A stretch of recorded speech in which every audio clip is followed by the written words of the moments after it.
Émission spéciale au Paris pour découvrir le travail en résidence et les coulisses de ces créations que vous pouvez voir chaque mois ici dans la fabrique artistique de la ville de Tarbes. Et pour ce nouveau numéro, on va s'intéresser à la compagnie L'air de rien et Krum Lectoplasme. C'est déjà un exercice de prononciation. Et je suis avec Leslie Mitterrand. Bonjour. Bonjour. Merci d'être avec nous ici sur les désormais fameux canapés rouges d'Au Paris pour cette résidence alors, qui arrive assez rapidement. Ce sera dès le mardi 3 avril pour la première représentation et le samedi d'avant pour la répétition publique. Le travail se fait activement, à la fois, alors c'est tout l'intérêt aussi de ce lieu, dans la salle de répétition, sur la grande scène, et puis parfois si vous venez voir un petit peu l'exposition dont on vous parlera, vous allez peut-être croiser des comédiens aussi qui travaillent dans les couloirs. Mais on va d'abord parler de ce Krum Lectoplasme. C'est un peu comme Ulysse, il a fait un beau voyage et il revient à la maison. C'est ça. Ouais, en fait, l'histoire de Krum, elle est vraiment très très simple et elle démarre justement au retour de ce voyage qu'il a fait visiblement pour la première fois loin de chez lui. Ouais. Et on suit en fait son retour dans sa ville natale avec, il retrouve sa mère, il retrouve son meilleur ami, il retrouve son ex-fiancé, ses voisins, toutes les personnes qui ont un peu toujours été là. Et justement, je ne veux pas trop dévoiler toutes les aventures qui leur arrivent, mais la pièce suit en fait le retour de Krum dans ce quotidien et comment il l'accepte et comment il le confronte à ses rêves, ses ambitions, ses espoirs à lui, quoi. On sait combien de temps il est parti ou est-ce que ça reste dans l'imaginaire du lecteur et spectateur? Ouais. C'est vraiment très flou. À la première lecture, on est forcément tenté de se dire il est parti au moins 2 ans, très très loin. Mais en fait, au fur et à mesure des répétitions, presque entre nous, on s'est dit mais ça se trouve il est parti un week-end. Bon, la version 2 ans est plus crédible. Tous les penses qu'on fait durant le week-end aussi. Voilà. Après, nous, ce qu'on aime bien se dire aussi, c'est un peu que ça pourrait se passer n'importe où. C'est-à-dire que moi, quand j'ai lu la pièce la première fois, je me suis dit, waouh, en fait, c'est chez moi. Je les connais tous, ces personnages. Et moi, je suis d'une petite ville de banlieue parisienne, mais il se trouve que dans l'équipe, on est 13 et on n'a pas les mêmes âges, on ne vient pas des mêmes milieux sociaux, des mêmes endroits géographiques, des mêmes tailles de villes, de villages, de choses entre deux, capitale, etc. Et en fait, cette espèce de vie de quartier, elle est vraiment transposable et déplaçable chez chacun d'entre nous, dans le quotidien de chacun d'entre nous. C'est un peu ça, on va dire, l'espèce de point d'accroche qui fait qu'on se sent tous très concernés par leurs histoires. Et ce voyage, ça peut être aussi, comme vous le disiez, un week-end ou 2 ou 3 ans ou plus longtemps. Ça peut être un étudiant qui est parti dans une grande ville faire ses études et qui revient dans sa commune natale, village ou ville. Qu'est-ce qui vous a plu dans cette histoire que vous avez décidé de mettre en scène?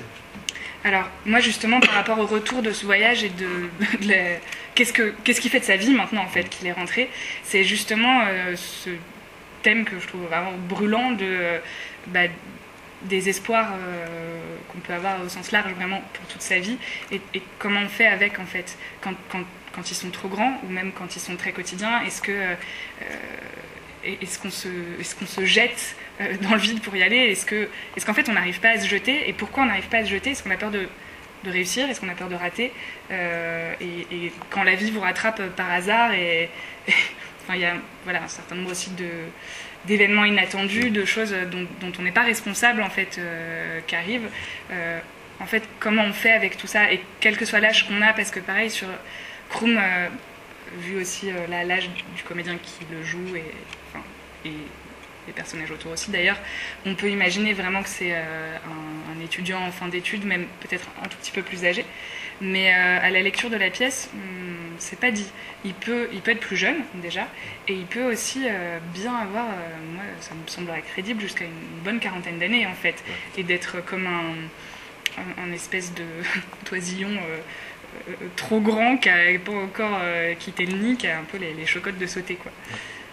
Et qui espère qu'il aura les ailes assez grandes pour voler. Mais en revenant dans son village, il va être confronté à alors j'ai pas vu la pièce, hein, donc c'est des questions, j'imagine, aussi à une vie qui s'est continuée sans lui, qui a évolué sans lui et peut-être même qui n'a pas évolué sans lui. Justement, justement, je crois que le point le petit coup d'électricité qui se prend en rentrant, c'est justement que la vie n'a pas du tout évolué sans lui.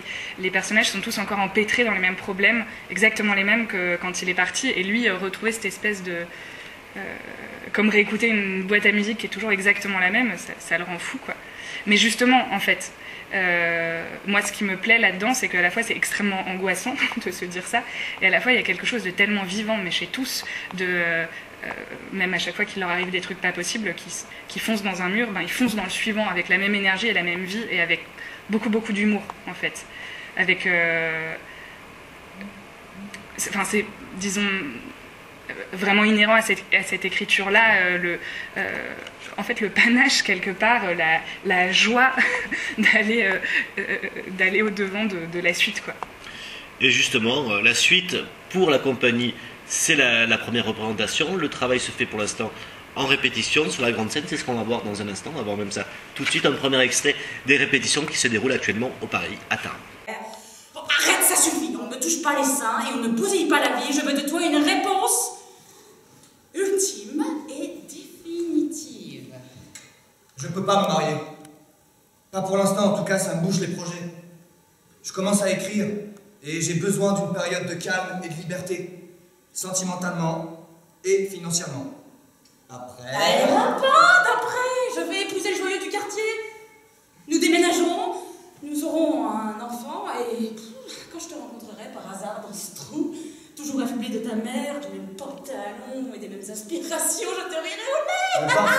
Parfait, tu me riras au nez et moi je m'en servirai dans mon roman. Mon roman.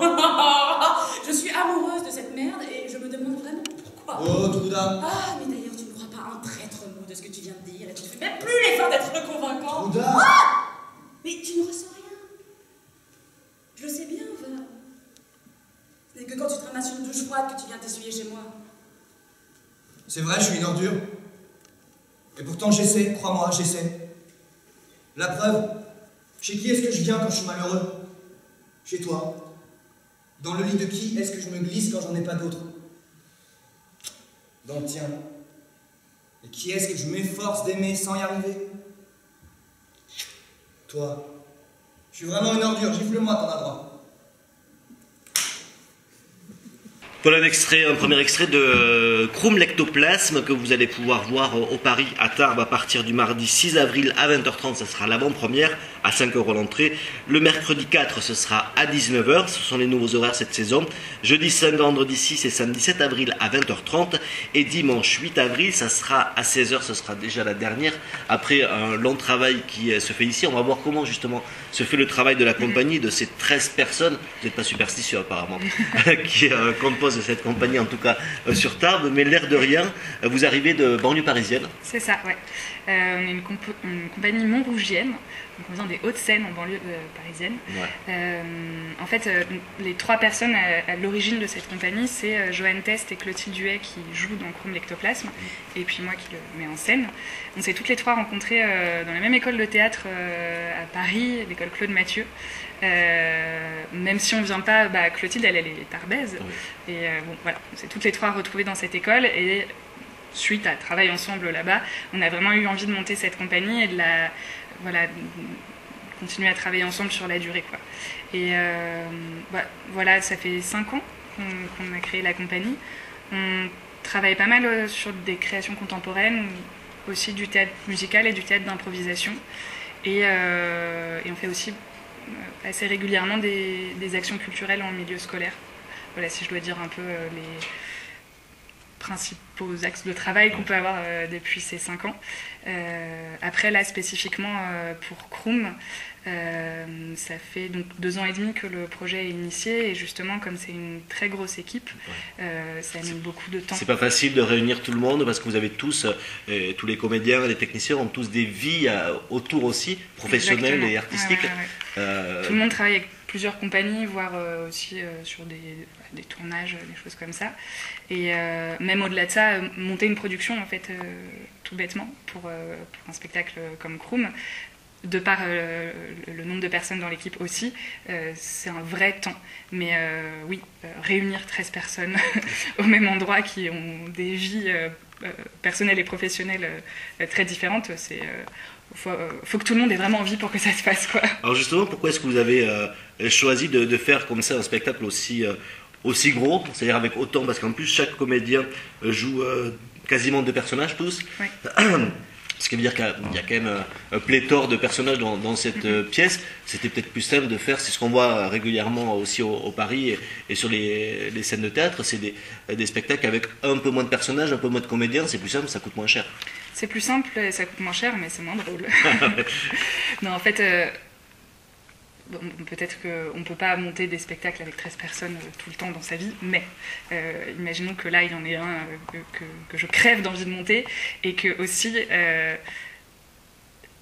je crois vraiment, vraiment, vraiment que 10 personnes sur scène, à un moment, ça ne fait pas le même effet que 3 personnes sur scène. Pour certains spectacles, c'est génial d'avoir 3 personnes sur scène, et pour d'autres, en fait, la force qu'apporte le groupe, l'énergie que ça dégage, ça raconte pas la même chose, en fait. Tout simplement, ça n'a pas la même ampleur. Et même, il y a beaucoup de musique dans Krum qui a vraiment été créée au plateau par les comédiens. Et il y a du chant, il y a toutes ces choses-là qui accompagnent en fait l'action, et ça, ce serait pas possible avec... ou alors ce serait une forme où il y aurait... je sais pas, un petit peu de musique, puis un petit peu de théâtre, etc. On passe de l'un à l'autre. Là, il y a comme une espèce de grosse machine théâtrale qui est en train de se construire avec tout le monde en même temps. C'est quand même une pièce qui raconte toute une espèce de tranche de vie de ces personnes-là dans cette petite ville. Et ouais, cet effet de groupe, de construction à 10, ça, pour moi, ça souligne aussi beaucoup ce temps qui passe, cette vie, ces gens à qui il arrive des choses différentes, leur parcours qui passe. Enfin, le relief n'est pas le même, en fait. Alors, avant de voir comment se fait justement le travail, puisqu'il y a beaucoup de choses et on va voir beaucoup de choses sur la scène, un mot encore sur la compagnie, parce que vous êtes présente à Tarbes, tous ici, et ça fait du monde sur Tarbes et au Paris, pendant quelques semaines, mais c'est pas la première fois que vous collaborez avec la ville de Tarbes pour créer des spectacles. Non, en effet, il y a eu plusieurs choses. Il y a donc déjà en premier l'équipe d'impro de la compagnie, qui s'appelle la Limone, dont font partie d'ailleurs... 4 des comédiens de Krum l'Ectoplasme qui sont plusieurs fois venus ici soit pour rencontrer les imposteurs. Ouais, les imposteurs et des matchs d'impro une fois par mois ouais. à peu près sur Tarbes ou l'Aglo. Ouais. Et puis ils ont aussi donné des stages, il me semble, et puis joué un spectacle improvisé. On a donc un autre spectacle qui a été créé ici à Tarbes, ou plus précisément d'ailleurs au Petit Théâtre de la Gare. Ah, GS Gazost. Oui, qui s'appelle Histoire ordinaire, qui est coproduit par les imposteurs, et donc avec aussi 3 comédiennes qui sont dans Krum l'Ectoplasme. Voilà. Et donc c'est une histoire d'amour entre les Hauts-de-Seine, vous m'avez dit, et les Hautes-Pyrénées. Oui. Et qui va se poursuivre sur la scène du Paris, puisque à partir du 3 avril, vous allez pouvoir découvrir Krum l'Ectoplasme. Avant de voir comment ça se travaille, un spectacle avec 13 personnes sur scène et dans les coulisses, on regarde un second extrait des répétitions qui se déroulent actuellement au Paris. Bonsoir Tougati. Oh oh, je suis rentré en fin d'après-midi. Alors, qu'est-ce que t'as vu? Vas-y, raconte. Rien. J'ai surtout dormi. L'aventure, les contrées lointaines, que dalle. Apparemment, imaginer le départ me convient mieux que de partir vraiment. D'ailleurs, tu me connais, j'ai pas changé. J'en veux toujours autant, j'en fais toujours aussi peu. J'attends que mon grand roman, le roman du siècle, s'écrive de lui-même. J'attends la superbe créature très riche que je croiserai un jour dans la rue, par hasard bien sûr, et qui subitement ne voudra de personne d'autre que moi. Oui, moi. Ah, évidemment, c'était pas de moi qu'elle pourrait vouloir. Je suis un homme malade, je ne te ferai jamais concurrence. Et plus que tout, j'attends de me retrouver par un coup de baguette magique loin de ce quartier, loin de cette ville, dans une maison toute blanche entourée d'un grand jardin, sans autobus ni fumée, marié à une femme très attirante et père de 2 beaux enfants. Appelle-en un par mon nom. J'ai tout de même réussi une chose que tu pourras pas me retirer. Ne pas me marier malgré toute mon inertie. Parce que se marier et faire des enfants dans ce trou, avec un salaire de petit employé, c'est la fin des haricots.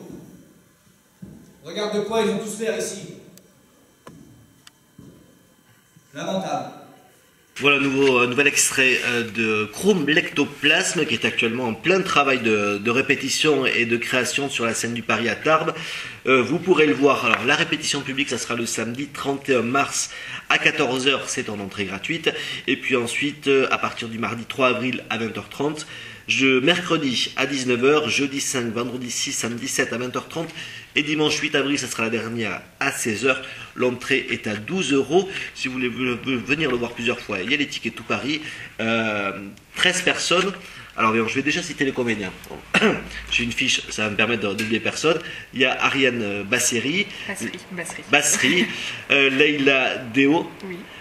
Thibaut Anguard, Clotilde Huette, Isabelle Hurtin, Raphaël Mostet, Clément Séjourné, Johan Test et Benjamin Zana. Et j'oublie pas bien sûr Krumm l'Ectoplasme qui est interprété par Adrien Noblet. Tout cela sous votre mise en scène Leslie Mitterrand avec Florent Burgevin à la scénographie et Arthur Deslandes à la lumière. C'est ça. Vous nous disiez 13 personnes, je pense que le compte doit y être. Beaucoup de monde, alors vous êtes arrivé il y a quoi, 2-3 semaines ici au Paris? Oui, ça fait presque 2 semaines qu'on est là, ouais. Ça y est, ça passe vite. ça passe très vite, vous avez investi les lieux, on m'a dit que vous avez aussi investi un petit chalet, un petit gîte qui est régulièrement mis à disposition des comédiens par l'équipe du Paris. Ça sert à quoi pour une compagnie comme la vôtre, justement parce que c'est difficile, vous nous le disiez, de réunir 13 personnes pour créer un spectacle? Ça sert à quoi un lieu comme ici, comme le Paris? Ça permet de tout remettre dans l'ordre parce que vous avez déjà commencé à travailler étape par étape. Bon, déjà, justement, avec une équipe si nombreuse, pour moi, ce serait vraiment pas envisageable de travailler autrement qu'en résidence, même sur des résidences plus courtes d'ailleurs, mais se dire, bon alors, tout le monde, en plus on n'habite pas au même endroit, rendez-vous tel jour, telle heure, tel endroit, alors le temps que tout le monde soit là, qu'on s'y mette, qu'on se concentre, que machin, que je ne sais quoi. Les grèves du métro et compagnie.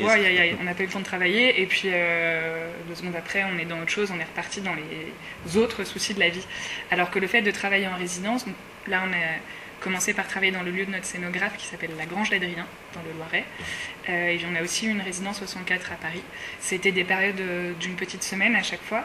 Et en fait, ça permet une immersion complète dans le spectacle, dans même la vie de l'équipe en elle-même, ensemble. Enfin, vous parliez du gîte, mais en fait, c'est aussi important d'avoir ces moments de décompression, ces moments de vie où on n'est plus en train de travailler sur le spectacle, mais on reste ensemble. Il y a comme un climat de confiance aussi qui s'installe entre tout le monde et comme un genre de lâcher progressif dans le spectacle, et voilà, les choses à la fois foncent dans le travail et finissent par aussi infuser comme du thé, je crois, dans nous.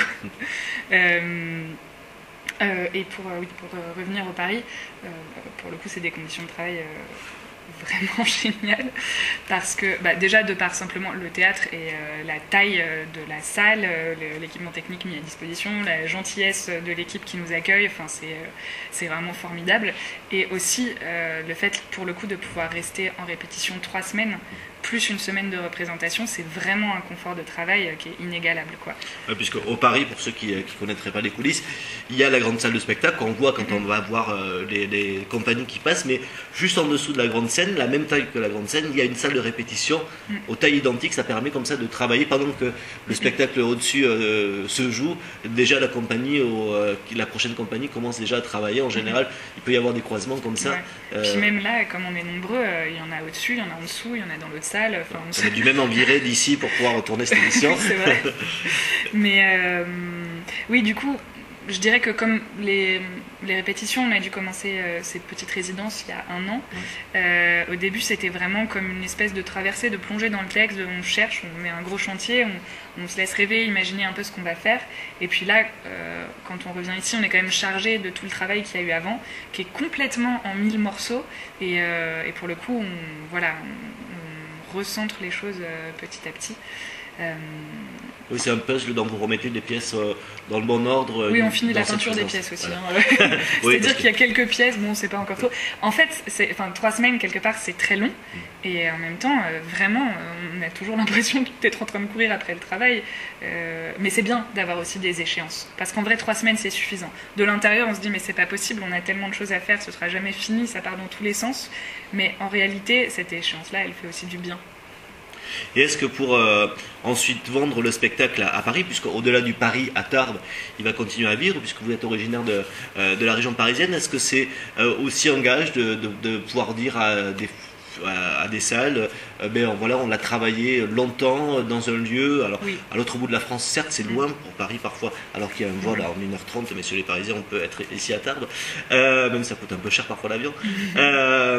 Voilà, c'est aussi un gage de qualité du travail qui a été fait, c'est plus facile de le vendre derrière. Bien sûr. En fait, quoi qu'il arrive, c'est vraiment un gage de qualité de pouvoir dire il y a un lieu qui nous a fait confiance à un moment.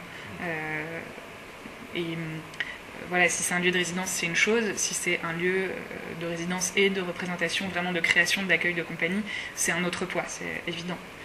Donc Après, en avant-première nationale, on peut dire c'est comme ça. ça, avant qu'ils soient interprétés sur les meilleures scènes parisiennes, c'est ce que je vous souhaite. Merci Leslie d'avoir été avec nous. Merci à vous. Et puis on se retrouve nous dans un mois pour ce sera je crois la dernière résidence en création ici pour cette saison. C'est encore Paris qui débarque, la compagnie Les Chaises de Jardin qui nous proposera Fantasio. Alors je sais pas si ce sera un éléphant qui dansera sur du classique sur la scène, ça m'étonnerait, mais on verra ça dans un mois. En attendant, place à Cum Lectoplasme. À très vite, au revoir. Au revoir.